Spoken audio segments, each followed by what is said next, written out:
There is a moment, just before a star dies, when it seems to hold its breath. The fusion in its core wavers. The balance between gravity and light, maintained for billions of years, trembles on the edge of catastrophe.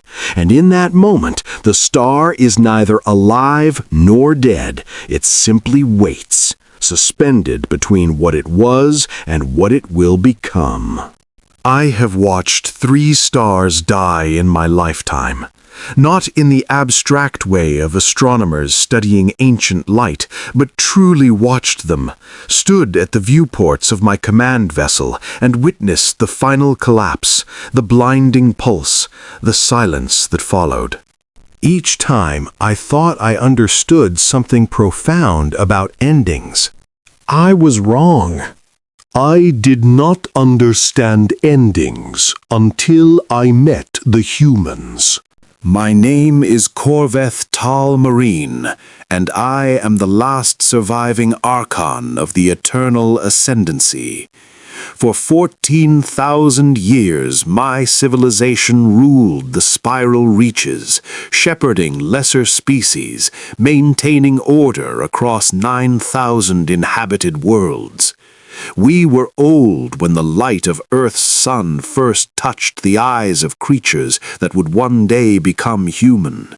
We were ancient when those creatures descended from trees and looked up at the night sky with the first stirrings of wonder. We watched humanity's development the way one might watch a curious insect, with mild interest perhaps, but no concern. They were so young, so fragile. Their history was measured in mere millennia, their technology in centuries. They had not yet learned to fold space, had not yet touched the minds of other species, had not yet understood the deep architecture of reality that the Ascendancy had mastered before their planet had cooled. We categorized them, as we categorized all emerging species. Resilient, our assessment read. Adaptable. Tribal. Prone to internal conflict. Potentially dangerous if left unchecked. Recommend observation. No intervention necessary. Recommend observation. I signed that report myself 400 years ago. I remember the casual motion of my hand, the way I barely glanced at the data before moving to more pressing matters. Humanity was a footnote, a curiosity, a species that might one day warrant closer attention, but not for centuries yet. Now I stand in the observation chamber of their station, watching their ships move through the void with quiet efficiency. And I understand that we were fools. The greatest fools in the history of the galaxy. The journey to human space took 11 days.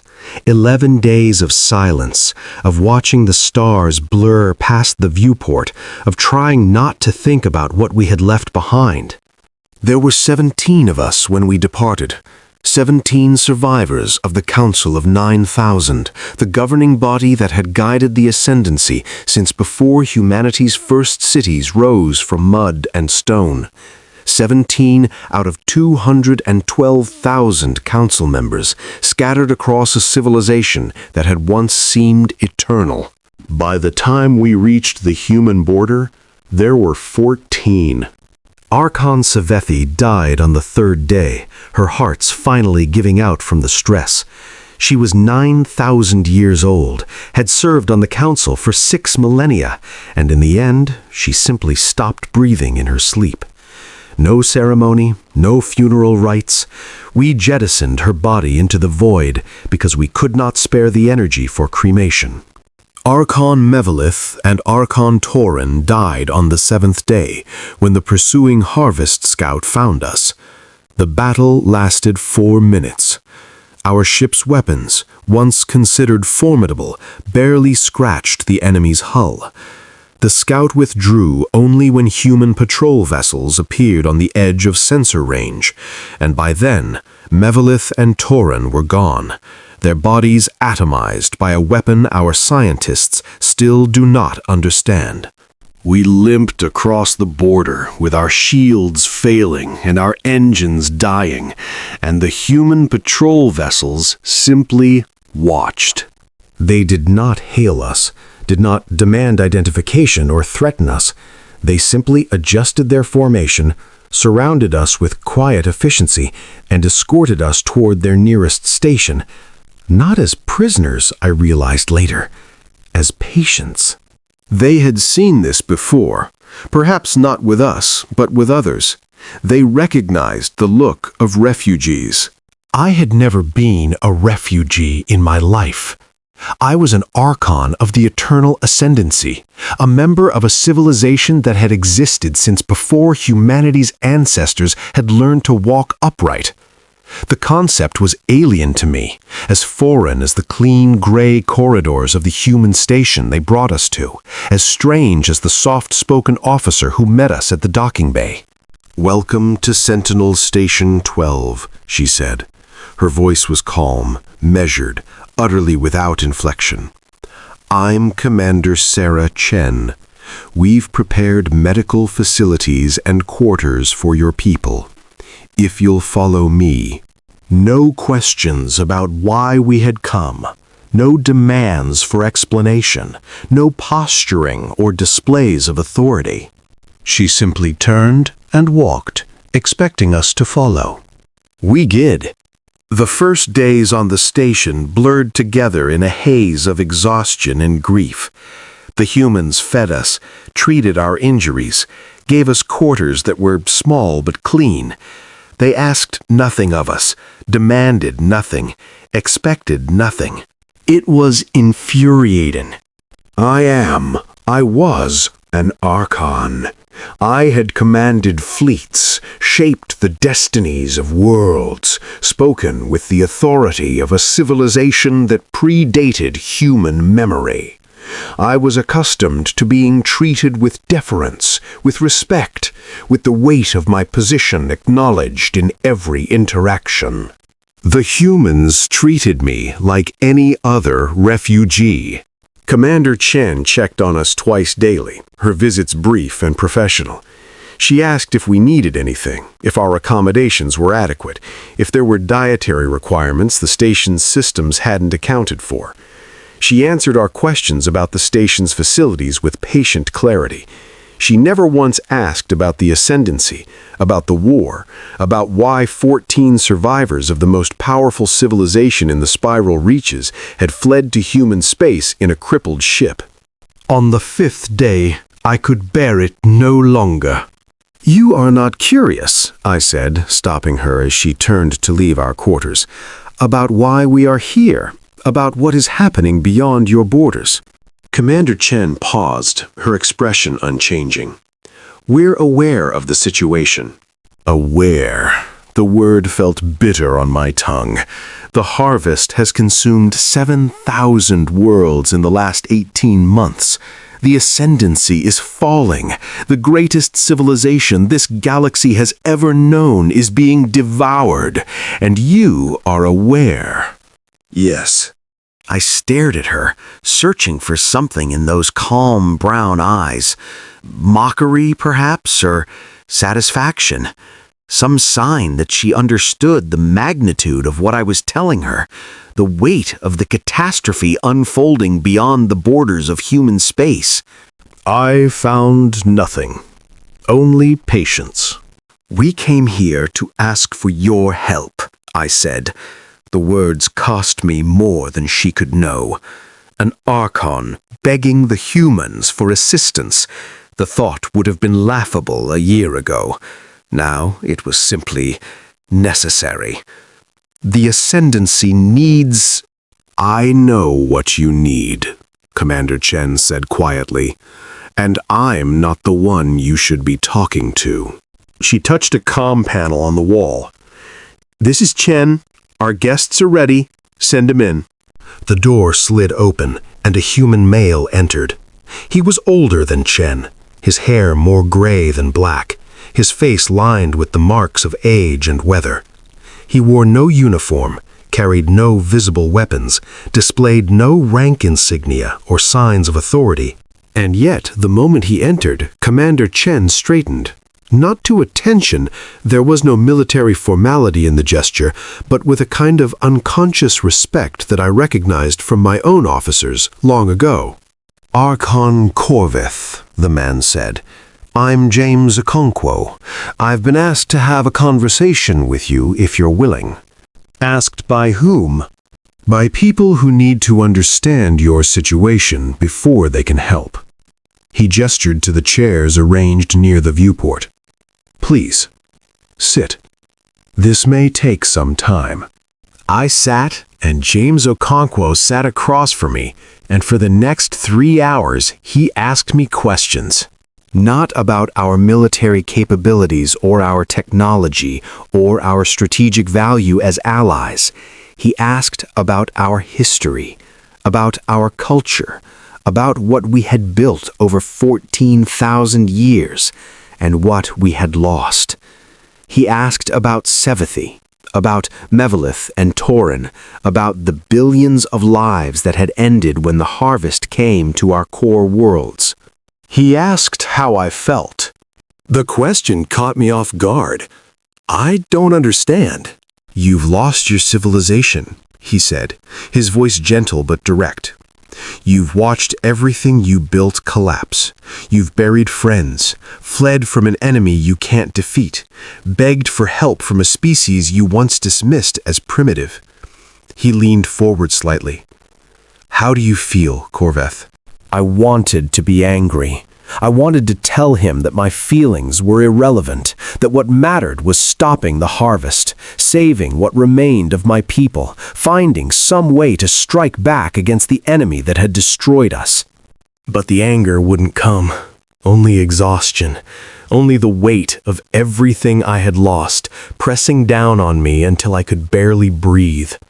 "I feel old," I heard myself say. "I have lived for 12,000 years, Mr. Okonkwo. I have seen empires rise and fall, species evolve and go extinct, stars born and stars die. I thought I understood the universe. I thought I understood power and time and the nature of civilization." I paused, struggling to find the words. I was wrong. I understand nothing. James Okonkwo nodded slowly. "That's a good place to start." Over the following weeks, I learned more about humanity than the ascendancy had gathered in 4 centuries of observation. Not from briefings or data files or diplomatic exchanges, from conversations, from small moments of unexpected connection. From watching the humans of Sentinel Station 12 go about their lives with a calm efficiency that I had initially mistaken for simplicity. I was wrong about that, too. The station was modest by ascendancy standards, a collection of gray corridors and functional spaces without the soaring architecture or artistic flourishes that my people favored. The humans who lived there were equally unadorned. They wore practical clothing, spoke in measured tones, went about their duties with quiet competence. There was no grandeur, no display, no apparent awareness of their own significance. But I began to notice things. The way they moved through the station, every gesture economical, every step purposeful. The way they communicated, their conversations dense with information that was never directly stated, understood through context and shared experience. The way they solved problems, not with elegant theoretical solutions, but with practical, iterative approaches that refined themselves with each failure. They were not simple, they were efficient. And beneath that efficiency, something else, something I couldn't name at first. It was Commander Chen who helped me understand. She found me in the observation lounge one evening, staring out at the stars. The other refugees had retired to their quarters, seeking what comfort they could in sleep. But I had not slept properly in weeks. Every time I closed my eyes, I saw the burning worlds, the screaming fleets, the endless, patient advance of the harvest. "May I join you?" Chen asked. I gestured to the seat beside me, and she sat, following my gaze to the viewport. For a long moment, neither of us spoke. "You don't sleep much," she observed. No. "Neither do I." She smiled slightly, the first real smile I had seen from her, not for the last few years anyway, since we received the first reports about the harvest. I turned to look at her. "You knew. Before we came, you knew what was happening." "We knew something was happening. Something that was destroying civilizations that had existed for millennia. Something that was spreading across the spiral reaches faster than any natural phenomenon could explain." She paused. "We didn't know the details. The ascendancy was always reluctant to share information with us." "We thought you were beneath our notice." The words came out flat, without apology. What was the point of pretending otherwise? "We thought you were children, playing at civilization while the adults tended to the serious business of the galaxy." "I know." "And now those children are all that stand between us and extinction." Chen was quiet for a moment. Then she said, "We're not children, Archon. We never were. We were just young. And being young isn't the same thing as being weak." "What is the difference?" She turned to face me, and in the dim light of the lounge, her eyes held something I hadn't seen before. Not pity, not satisfaction, not the cool professionalism she had shown since our arrival. Understanding. "The difference," she said, "is that children haven't learned from their mistakes yet. Young civilizations have. They've just made different mistakes than old ones." She stood, preparing to leave. "You should get some sleep, Archon. Tomorrow is going to be a long day." "Why? What happens tomorrow?" "Tomorrow," she said, "you meet the people who will decide whether humanity helps you." They arrived on a ship that should not have existed. I had studied human technology extensively since our arrival, poring over the data that my people had gathered, trying to understand the species that now held our fate in their hands. Their vessels were functional, practical, designed for efficiency rather than elegance. Their weapons were conventional, mass drivers, directed energy weapons, nuclear devices. Nothing that could challenge the harvest. Nothing that could explain how they had survived this long, pressed against the edge of space that was rapidly being consumed. The ship that emerged from fold space was something else entirely. It was smaller than I expected, perhaps a third the size of a standard ascendancy cruiser. Its hull was dark, matte black, absorbing light rather than reflecting it. There were no visible weapons ports, no engine nacelles, no external features that I could identify. It looked less like a ship than like an absence, a hole in the fabric of space where something should have been. "What is that?" I whispered. Commander Chan stood beside me at the viewport, her expression carefully neutral. "That's the emissary. It carries representatives from the Unified Council." I've never seen a ship like it. "No," she agreed. "You wouldn't have." The emissary docked without fanfare, its approach so smooth that I barely felt the station's structure register the connection. Minutes later, the representatives arrived. There were 3 of them. 2 men, 1 woman, all of them older. All of them wearing the same simple civilian clothing that seemed to be the human preference.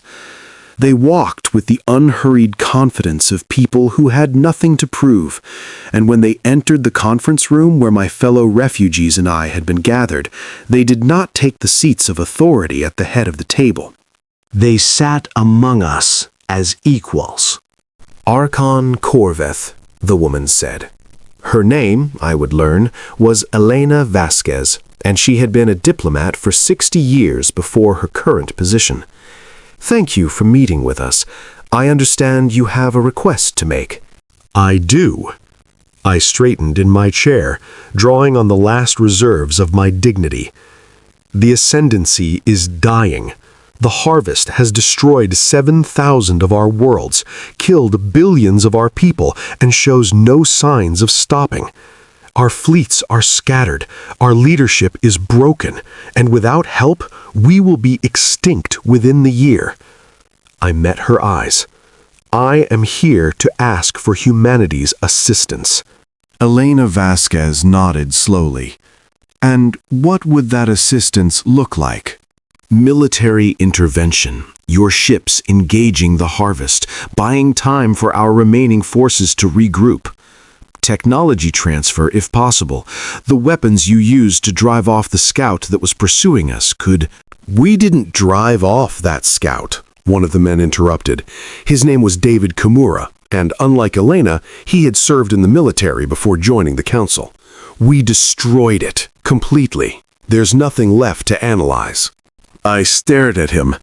"That's impossible. Your patrol vessels—" "Weren't what destroyed it." He glanced at Elena, who nodded slightly. "The scout withdrew because it detected something that frightened it, something that convinced it that engaging was not worth the risk." "What could possibly frighten the harvest? They have consumed civilizations older than mine, species with technology far beyond anything in this sector of the galaxy." "Us," David said simply. "We frightened them."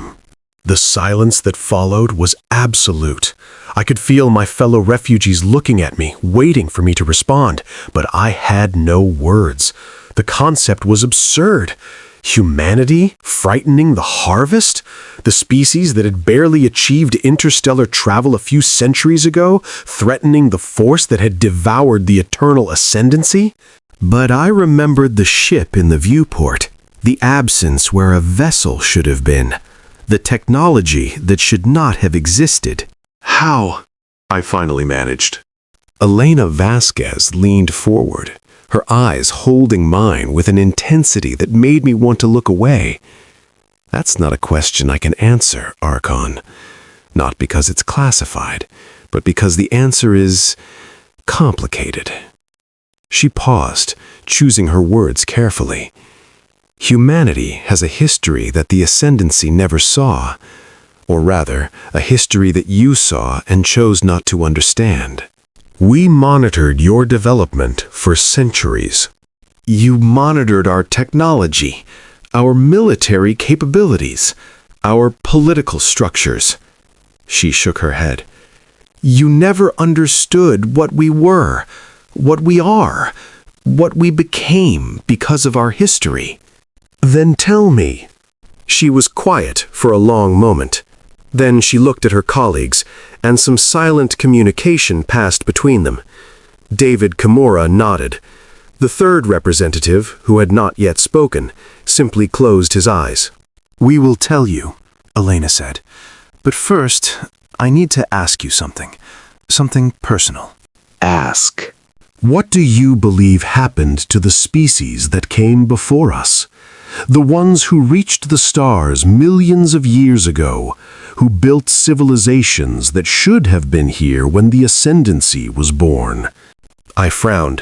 It was an old question, one that ascendancy philosophers had debated for millennia. They died. They destroyed themselves, or were destroyed by some catastrophe we do not understand. The Great Silence, the absence of ancient civilizations in a galaxy that should be teeming with them, is one of the fundamental mysteries of existence. "And what if they didn't die?" Elena asked. "What if they simply became something else, something that didn't want to be found?" "I don't understand." "Neither did we," she said, "for a long time, but we learned." She stood, walking to the viewport, looking out at the stars with an expression I couldn't read. "The universe has rules, Archon, rules that go deeper than physics, deeper than mathematics, deeper than anything the ascendancy has discovered. And one of those rules is this: when a species reaches a certain point of development, it faces a choice. What choice? The choice to remain what it is, or to become something more. She turned back to face me.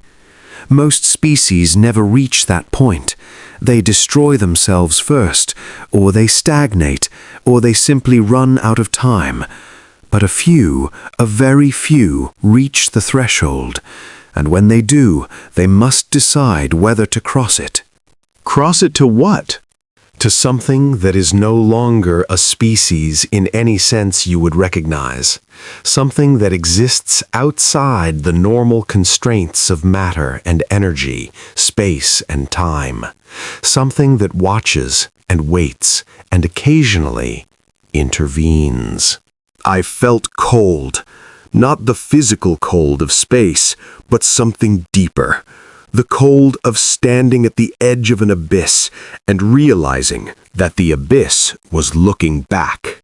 You're saying that the ancient civilizations, the ones who should have been here, they all made this choice? They all became whatever it is you're describing? Not all of them. Some refused, some failed, some were stopped. Elena's expression darkened. The harvest, Archon. What do you think they are? And suddenly, I understood. The harvest was not simply an enemy, not merely a conquering force seeking resources or territory or the extinction of rivals. The harvest was a species that had reached the threshold, that had glimpsed what lay beyond, and that had chosen something different. Something terrible. They're trying to stop others from making the choice, I said.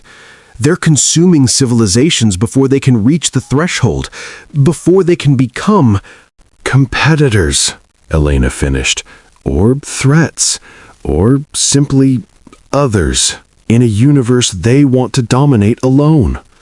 She returned to her seat, sitting with a heaviness that seemed to add years to her appearance. The harvest has been doing this for millions of years. They've exterminated thousands of species, crushed civilizations that might have become something more, and they've become very, very good at it. Then why haven't they consumed you? If they can destroy the ascendancy, a civilization that has existed for 14,000 years, how is humanity still here? The question hung in the air. Yelena looked at her colleagues, and again that silent communication passed between them. It was the third representative who finally spoke. He was older than the others, his face weathered and lined, his eyes holding a depth of experience that seemed impossible for a species so young. His name, I learned, was Marcus Chen. No relation to the commander, just a common name among humans. And he had been present for events that I could not yet comprehend. Because we already crossed the threshold, he said, 50 years ago, in secret, and we made a choice that the harvest never anticipated. What choice? Marcus smiled, and there was no humor in it, only sadness, and something that might have been shame, and beneath both, steel. We chose to come back. The story took hours to tell. 50 years ago, humanity had faced its own extinction, not from external threats, but from within. They had developed weapons capable of destroying their planet, technologies that could reshape their species at the genetic level, artificial intelligences that threatened to surpass and replace them. They had stood at the edge of the abyss, as so many species had before them, and they had looked down. And then they had jumped. Not metaphorically. The human scientists of that era had discovered what Elena had called the threshold, the point at which a species could transcend its physical form and become something else, something vast and eternal, free from the constraints of matter and mortality. They had built a device that could carry them across. What happened next, Marcus explained, was difficult to describe in terms that I could understand. The humans who made the crossing experienced time differently, space differently, existence itself differently. They touched something that had been waiting for them, a collective consciousness of species who had made the same journey before. They learned secrets that no physical being could comprehend. And they saw what waited on the other side.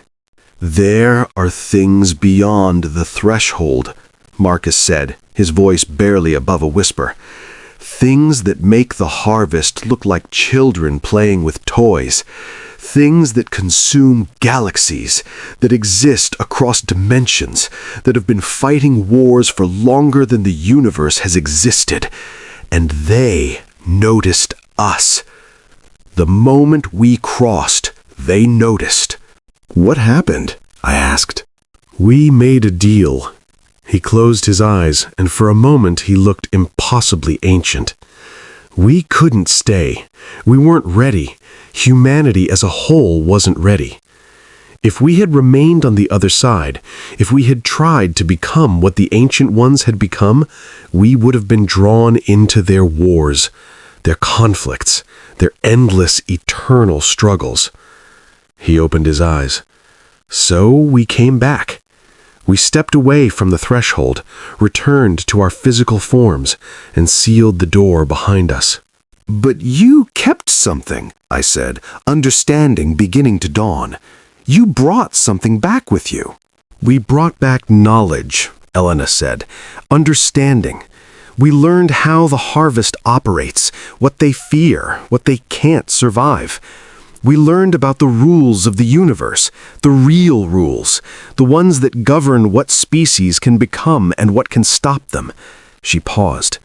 "And we learned about ourselves, about what humanity could be if we ever chose to fully awaken."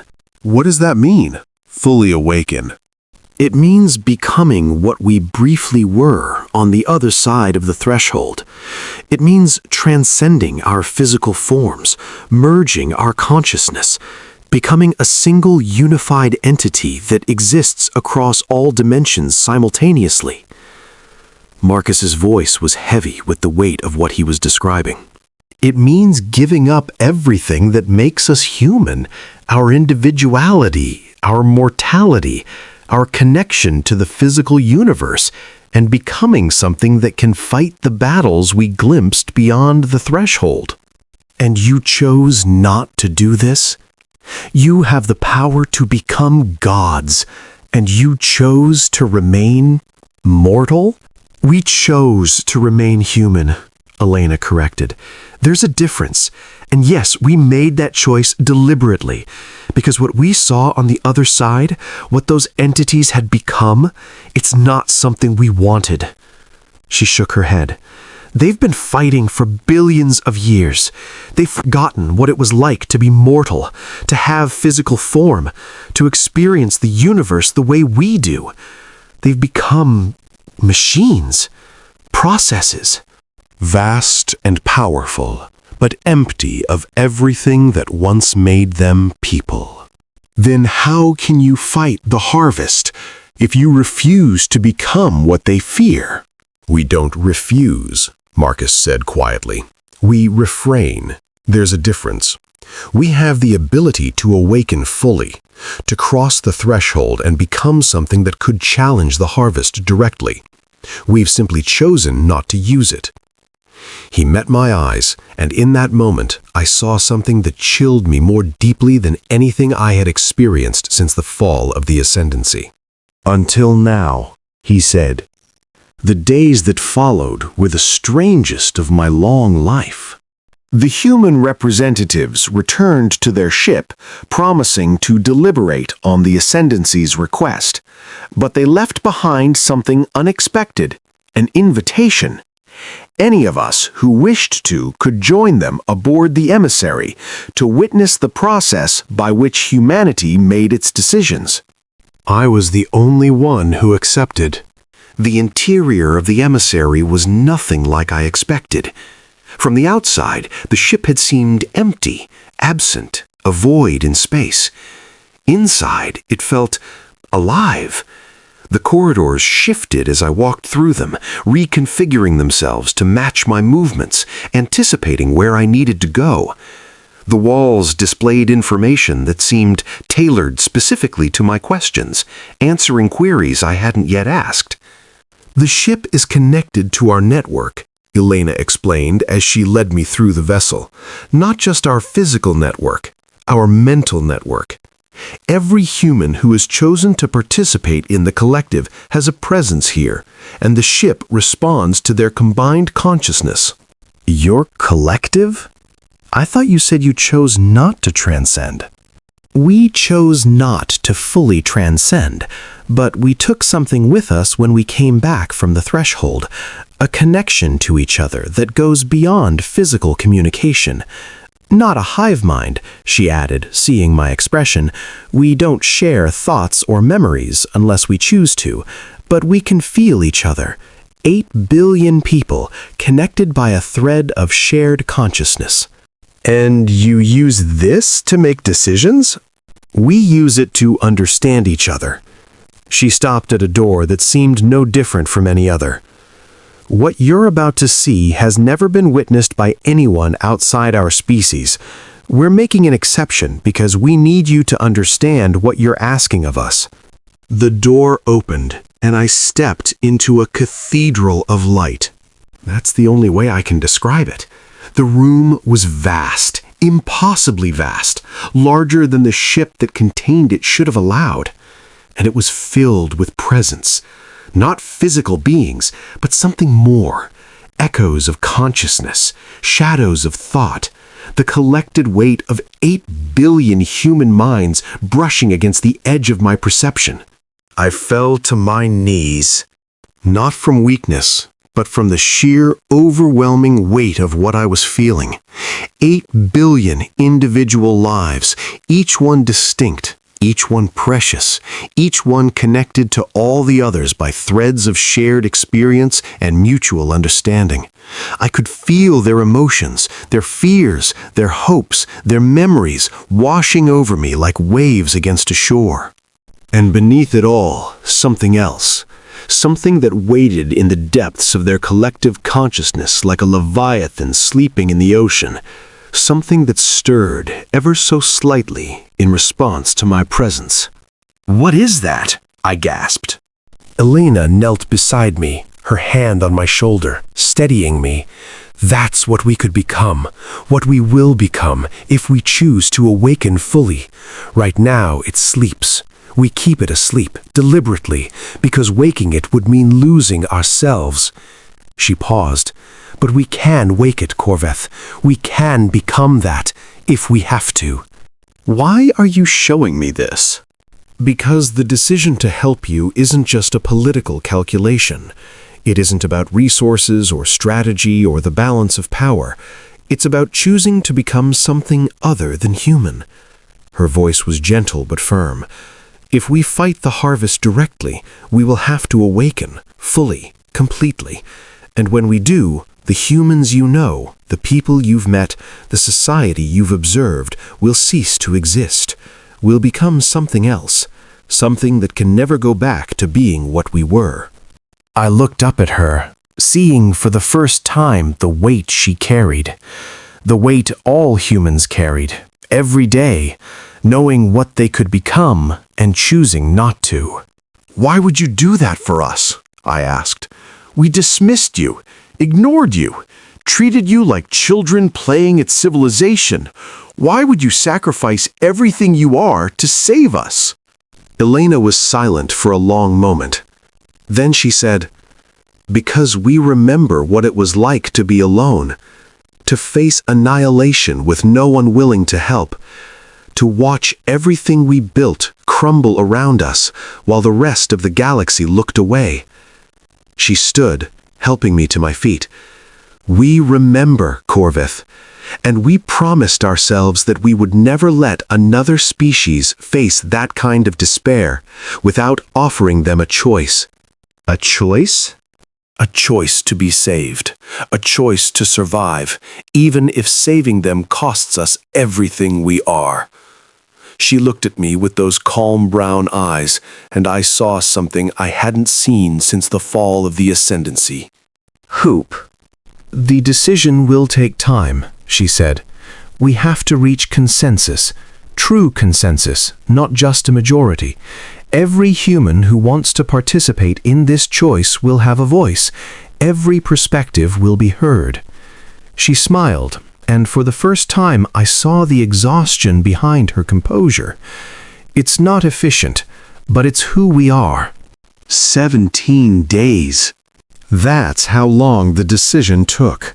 17 days of waiting, of watching the emissary's hull pulse with patterns of light that represented billions of minds in conversation, of wondering whether humanity would choose to remain themselves or sacrifice their nature to save a civilization that had never treated them as equals. During those 17 days, the war continued. Reports filtered in from the spiral reaches, each one worse than the last. The harvest had taken another 200 worlds, pushing deeper into the former territory of the ascendancy. The scattered remains of our fleet had attempted a counterattack and been annihilated. The refugees who had fled to neutral space were being hunted down, consumed one by one as the harvest expanded its reach. My people were dying, and I could do nothing but wait. On the 12th day, Commander Chen found me in the observation lounge, staring at the stars as I had so many times before. "You should eat," she said, setting a tray of food beside me. "You've barely touched anything in days." I'm not hungry. I know. Eat anyway. She sat across from me, her eyes thoughtful. Can I ask you something personal? You may. What was it like, the ascendancy, before the harvest came? What did your civilization feel like from the inside? I thought about the question for a long time before answering. It felt eternal. That's the best word I have. We had existed for so long, survived so much, built something so vast and stable that the idea of it ending was literally inconceivable. We didn't plan for catastrophe because we couldn't imagine catastrophe. We were the eternal ascendancy. Eternal. That was our nature. And now? Now I understand that eternity is an illusion. Everything ends, Commander. Everything falls. The only question is what you do before the end arrives. She nodded slowly. That's a very human way of looking at things. Is it? We've always known we were mortal. As individuals, as a species, as a civilization. We've never had the luxury of feeling eternal. She paused. I think that's why we are the way we are. We can't afford to waste time, to wait for problems to solve themselves, to assume that the universe will take care of us. We have to act. We have to fight. We have to keep moving forward, because standing still means dying. And yet, you're spending 17 days making a decision that may come too late to save anyone. Because some decisions can't be rushed. She met my eyes. You're asking us to stop being human, Corveth, to give up everything that makes us who we are. That's not a choice you make lightly, no matter how many lives are at stake. I understand. Do you? She leaned forward. In the ascendancy, did you ever face a choice like that? A decision that would change your civilization forever? That would transform you into something fundamentally different? I thought about it. Truly thought for the first time in centuries. No, we never did. We changed incrementally over thousands of years, so slowly that each generation felt continuous with the last. We never had to choose what we would become. We simply became it, without ever deciding. And maybe that's why the harvest caught you off guard, Chen said softly. You never learned how to make the hard choices, the ones that change everything, the ones that hurt. She stood, preparing to leave. We're almost done deliberating, Archon. A few more days, and then you'll have your answer. Do you know which way the decision will go? She paused at the door, looking back at me with an expression I couldn't read. The answer came on the 17th day. I was summoned to the emissary, along with my fellow refugees, all 12 who remained. We gathered in the Cathedral of Light, surrounded by the presence of 8 billion minds, and we waited for humanity to speak. "We have reached consensus," she said, her voice carrying through the vast space with perfect clarity. "The decision was not easy. Many of us argued against intervention, not because we don't care about your people, but because we feared what intervention would require. We feared losing ourselves." My heart sank. They had decided against us, after everything. "But in the end," Elena continued, "we remembered something that we had almost forgotten, something that we learned when we first crossed the threshold 50 years ago." She paused, and in that pause, I felt the weight of 8 billion minds focused on her words.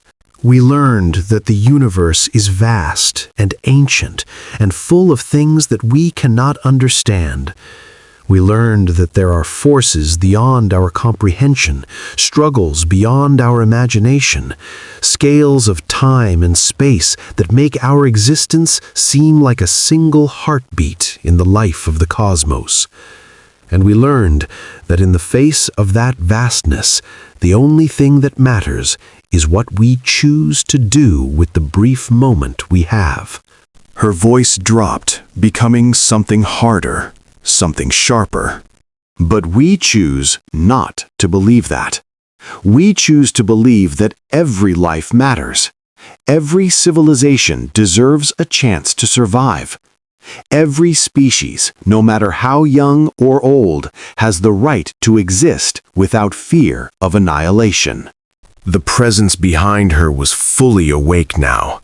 I could feel it pressing against the boundaries of the cathedral, straining to break free, ready to become something that would reshape the galaxy. "We have made our choice," Elena said. "We will awaken. We will become what we have held back for 50 years, and we will fight." She raised her hand, and the light in the cathedral blazed. "The harvest will learn what happens when they threaten the children of Earth." What happened next defies description. The emissary left Sentinel Station 12, carrying us with it, and we watched through the viewport as humanity began to awaken. It wasn't a single event, a dramatic moment of transformation. It was gradual, inexorable, like watching a tide rise. Across human space, 8 billion minds began to merge, their individual consciousnesses flowing together into something vast and unified. Ships began to appear. Not the functional gray vessels I had grown accustomed to, but something else entirely. They emerged from fold space in waves, thousands of them, then millions, then more than I could count. They were not ships in any sense I recognized. They were extensions of the collective consciousness, physical manifestations of 8 billion minds working in perfect harmony. "You built these in secret," I whispered. "For 50 years you've been building these." "We've been preparing," Elena said. She was changing too. I could see it in her eyes, feel it in the way she moved. She was becoming less an individual and more an aspect of something larger. Just in case. In case of what? In case the universe needed us to wake up. The fleet, if it could be called that, moved toward the spiral reaches, toward the harvest, toward the battle that would determine whether the galaxy would be consumed or freed. And as they moved, humanity finished becoming. I cannot describe what they looked like at the end, not because words failed me, but because they existed in ways that language was never designed to capture. They were everywhere and nowhere, physical and transcendent. 8 billion individuals who had chosen to become one mind without losing their separate selves. They were a paradox, a contradiction, an impossibility made real. And they were angry. Not the hot anger of rage, but the cold anger of justice long delayed. The anger of a species that had watched the universe ignore the suffering of others, that had held back its power out of respect for life and growth and the right of every civilization to find its own path. The anger of a parent who has finally been pushed too far. The harvest met them at the edge of the spiral reaches. The battle, if you can call it that, lasted 3 minutes. When it was over, the harvest was gone. Not defeated, not scattered. Gone. Erased from existence as if they had never been. Every ship, every world, every fragment of their civilization, all of it wiped away by a force that the universe had never seen before. Humanity had awakened the forbidden weapon.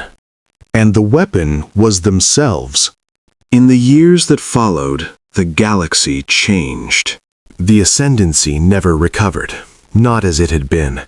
Too much had been lost. Too many worlds, too many lives, too much of the infrastructure that had supported our civilization. But the survivors rebuilt, slowly, carefully, with the help of the humans who had saved us. Humanity itself transformed. They did not return to what they had been. That was no longer possible. But they did not remain what they had become in the moment of awakening either. They found a middle path, a way of existing that was neither fully individual nor fully collective. They were still human in some essential sense, but they were also something more. I asked Elena, years later, what it felt like. "It feels like waking up," she said. "Like we were asleep for our entire history, dreaming of what we might become, and now we're finally awake."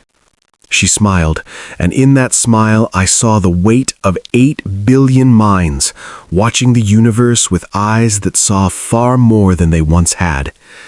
It's not easy. It's never easy, being awake. But it's better than the alternative. And the harvest? What happened to them? Her smile faded. They're not gone. Not truly. The entities beyond the threshold don't die. They just change. What we did to the harvest, we could only do because we were willing to become something like them. And in becoming that, we drew their attention. The ancient ones? The entities you saw when you first crossed the threshold? Yes, they're watching now. They know what we are, what we chose to become, and they're waiting to see what we'll do next. Are you afraid? She was quiet for a long moment. Then she said, "We're always afraid. We were afraid before we crossed the threshold, and we're afraid now. But fear doesn't stop us. It never has." "Why not?" "Because we're human," she said simply. "We've always been the species that runs toward the things that scare us. It's in our nature. It's why we survived when so many others didn't. It's why we're still here, awake and alive, while civilizations 100 times our age are dust." I thought about her words for a long time after she left. About humanity and the ascendancy and the universe that stretched out before us, vast and ancient and full of terrors we had barely begun to understand.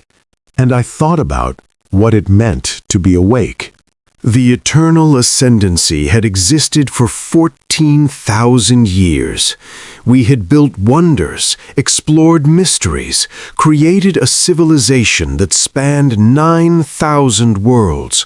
And in all that time, we had never truly woken up. We had drifted through history like sleepwalkers, secure in our power, blind to the threats that gathered in the darkness beyond our sight. Humanity had existed for a fraction of our time.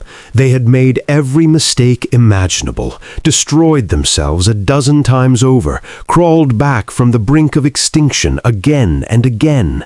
They were young and foolish, and prone to violence in ways that we had found distasteful. But they were awake. They had looked at the universe, seen it for what it was, vast and terrifying and indifferent to their existence, and they had chosen to face it anyway. Not because they were powerful, but because they refused to be afraid. Not because they were eternal, but because they understood that every moment mattered. I think, in the end, that's what saved us.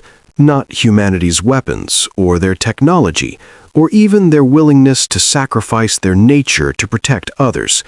What saved us was their refusal to look away from the truth. The universe is vast and ancient and full of things that would destroy us without a second thought.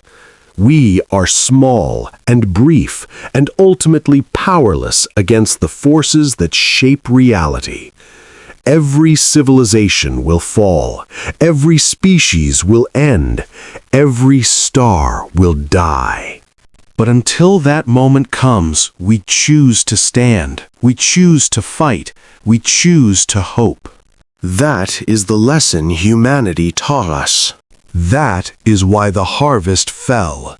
I am old now, older than I ever expected to be when I fled from the burning worlds of the Ascendancy. My people have rebuilt, have found new homes in the galaxy that humanity remade. We are not what we were, but we are alive.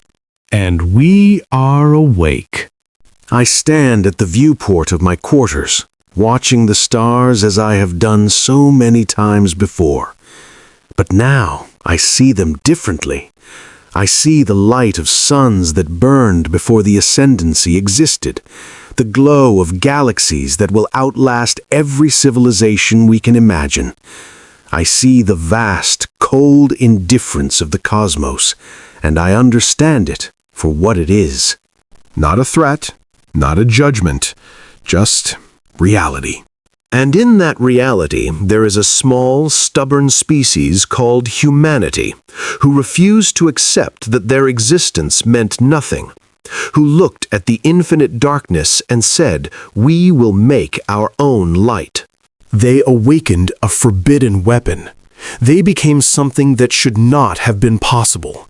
They tore down the harvest, frightened the ancient ones, and changed the balance of power in ways that will take millennia to fully understand. But more than that, they showed us what it means to be alive. I close my eyes, feeling the weight of years pressing down on me. Soon I will join the billions who came before me, who lived and died in the brief flicker of time that was the eternal Ascendancy. My name will be forgotten. My deeds will fade. The universe will continue without me, as it always has, as it always will. But in my hearts, I carry something that will never die. Something that humanity gave to the galaxy when they chose to wake up. Hope. Not the hope of survival or victory or eternal life. Not the hope that the universe will somehow become kind or just or fair. We can choose to stand and fight and love. The stars burn on, indifferent and eternal. But we are here. We are awake. We are alive. And as long as we remember that, the darkness will never truly win. Centuries from now, when historians look back on this era, they will call it the awakening. They will write about the fall of the harvest, the transformation of humanity, the rebirth of the Ascendancy. They will analyze and categorize and explain until the events become abstract, distant, drained of their original weight. But I was there. I saw it happen. I watched humanity become something more than human, and I felt the universe shift beneath my feet. And I will never forget what Elena Vasquez said to me in the final days before the awakening when I asked her if humanity was ready for what was coming. She looked at me with those calm brown eyes, and she smiled, and she said, "Humanity is never ready. We're never powerful enough or smart enough or prepared enough for the challenges we face. We stumble into crisis after crisis, barely surviving, learning from our mistakes, clawing our way forward one disaster at a time." "Then how have you survived?" I asked. And she said something that I will carry with me for the rest of my days, something that explained everything about her species, their history, their impossible persistence in a universe that seemed designed to destroy them. "We survive," she said, "because we never stop trying, because we never give up, because when the universe tells us that we're small and insignificant and doomed, we look it in the eye and say, maybe, but not today. Not today. Not tomorrow. Not ever. As long as humanity draws breath." That is their gift to the galaxy. That is the weapon they awakened. That is why the Empire fell.